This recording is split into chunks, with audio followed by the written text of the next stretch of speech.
Every time they ventured outside, they would tie a rope around their waists. Their mother had told them the outside world had been destroyed, and the forest was crawling with deadly monsters. The only thing keeping them safe was this old house their grandfather had left behind. If the rope ever came undone, they'd lose the house's protection. Laura had barely stepped into the forest when she spotted a monster lurking nearby. She forced herself to act like she hadn't seen anything, not daring to react in any way.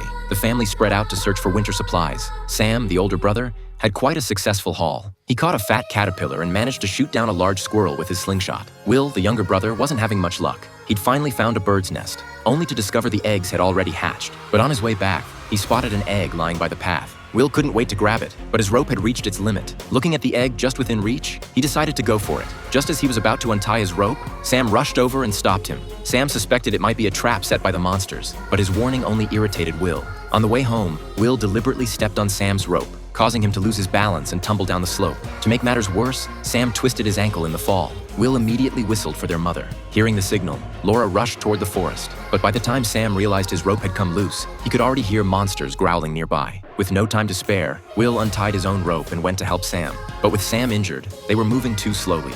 A horrifying monster was already closing in behind them. Just when things looked hopeless, Laura arrived. She quickly wrapped her rope around all three of them, binding them together and saving them from disaster. Once they made it safely home, Laura made both boys kneel on the floor and recite the incantation that would reveal if they'd been possessed. Only after confirming they were clean did she carefully put away her knife. With Sam's injured foot, their already difficult food situation became desperate. Their supplies ran out quickly. To solve the crisis, Laura prepared to kill their pet dog for food. But just as she was about to release the crossbow, Will approached slowly with a knife in his hand.